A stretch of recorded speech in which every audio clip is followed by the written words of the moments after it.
दोस्तों, निकुंभ और कुंभ को मारा गया सुनकर रावण को बड़ा क्रोध हुआ। वह आग के समान जल उठा। रावण ने क्रोध और शोक दोनों से व्याकुल हो विशाल नेत्रों वाले खरपुत्र मकराक्ष से कहा, बेटा, मेरी आज्ञा से विशाल सेना के साथ जाओ और बंदरों सहित उन दोनों भाई राम और लक्ष्मण को मार डालो। रावण की बात सुनकर अपने को शूरवीर मानने वाले खरपुत्र मकराक्ष ने हर्षपूर्वक कहा, बहुत अच्छा।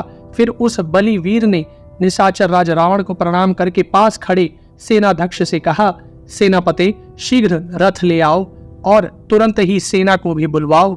मकराक्ष की यह बात सुनकर निशाचर सेनापति ने रथ और सेना उसके पास लाकर खड़ी कर दी। तब मकराक्ष ने रथ की प्रदक्षिणा की और उस पर आरूढ़ होकर सारथी को आदेश दिया, रथ को शीघ्रता पूर्वक ले चलो। इसके बाद मकराक्ष ने समस्त राक्षसों से कहा, निशाचरों, तुम लोग मेरे आगे रहकर युद्ध करो। मकराक्ष का यह वचन सुनकर अस्त्र शस्त्रों से संपन्न समस्त राक्षस युद्ध के लिए सावधान हो गए। उस समय चारों ओर सहस्त्रों शंखों की ध्वनि हो रही थी। हजारों डंके पीटे जाते थे। योद्धाओं के गरजने और ताल ठोकने की आवाज भी उनके साथ मिली हुई थी। इस प्रकार वहां बड़ा भारी कोलाहल था। प्रधान वानरों ने जब देखा कि मकराक्ष नगर से निकला आ रहा है, तब वे सब के सब सहसा उछलकर युद्ध के लिए खड़े हो गए। फिर तो वानरों का निशाचरों के साथ बड़ा भारी युद्ध छिड़ गया, जो देव दानव संग्राम के समान रोंगटे खड़े कर देने वाला था। खरपुत्र मकराक्ष ने अपने बाणों से वानरों को अत्यंत घायल कर दिया। इससे वानरों के मन में बड़ी घबराहट हुई और वे सब के सब भय से पीड़ित हो इधर उधर भागने लगे। उन सब वानरों को भागते देख समस्त राक्षस दर्प से भरकर सिंह के समान गर्जना करने लगे। वे वानर जब सब ओर भागने लगे, तब भगवान श्री राम ने बाणों की वर्षा करके राक्षसों को आगे बढ़ने से रोका। राक्षसों को रोका गया देख निशाचर मकराक्ष क्रोध की आग से जल उठा और इस प्रकार बोला, राम, ठहरो, मेरे साथ तुम्हारा द्वंद्व युद्ध होगा। आज अपने धनुष से छूटे हुए बाणों द्वारा तुम्हारे प्राण हर लूंगा।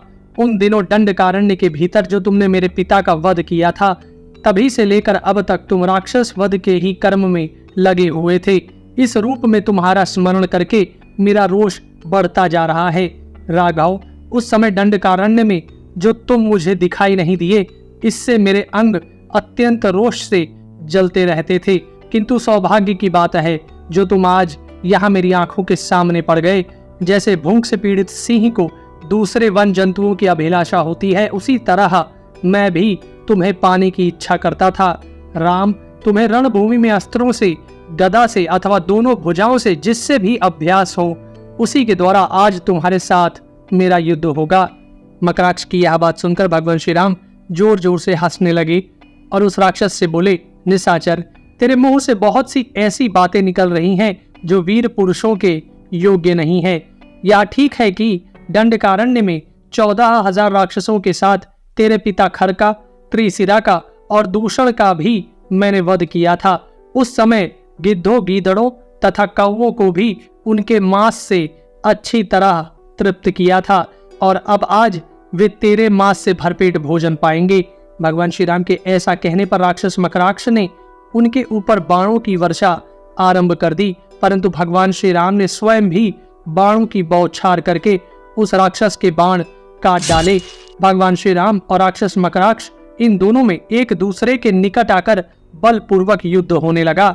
देवता, दानव, गंधर्व, किन्नर और नाग, ये सब के सब उस अद्भुत युद्ध को देखने के लिए अंतरिक्ष में आकर खड़े हो गए।